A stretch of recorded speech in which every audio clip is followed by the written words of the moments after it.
आ गए हम शवासन की स्थिति में। शरीर को महसूस किया कि हमारे अभ्यास से इसमें क्या परिवर्तन आया है, क्या अनुभूति हो रही है, उसको फील किया। सांस को जब भी अवसर मिले धीरे धीरे लेने की, धीरे धीरे छोड़ने की कोशिश करेंगे।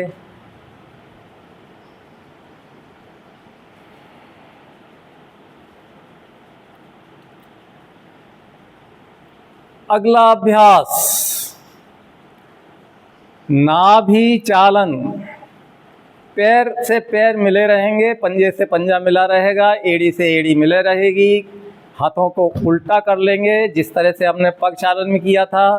पग चालन में हमने कमर तक के हिस्से को दाएं बाएं किया था, अब नाभि तक के हिस्से को दाएं बाएं करेंगे। हो सकता है थोड़ा सा कंधा भी उठ जाए। कोशिश करेंगे कि पूरा शरीर हमारा मेरुदंड दाएं और बाएं मुड़ जाए। नाभि चालन।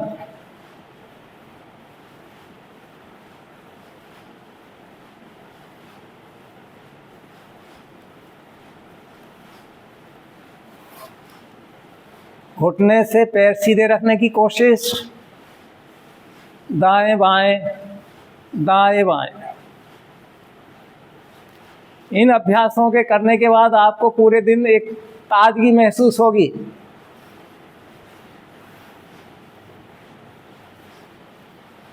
भूख तेज लगेगी, आप भूखे ना रहें।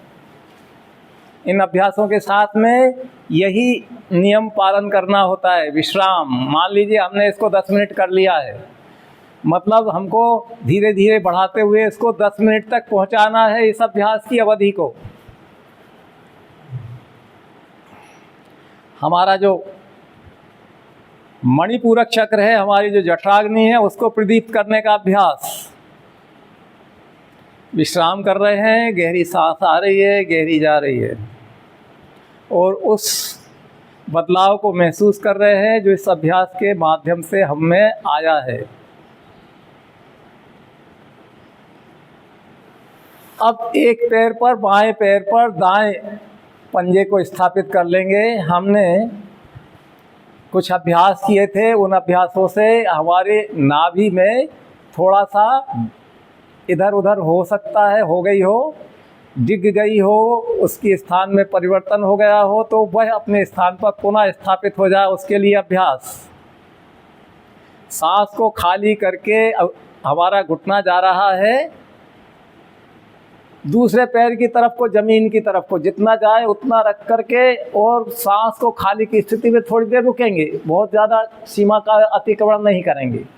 भरते हुए घुटने को जमीन तरफ को लाएंगे, जिस तरफ का घुटना मुड़ा हुआ है उस तरफ को मोड़ेंगे और ज़मीन पर रख करके रुकेंगे थोड़ी देर आंतरिक कुंभक में।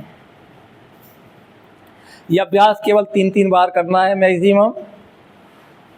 अब दूसरी बार दूसरे पैर से करेंगे।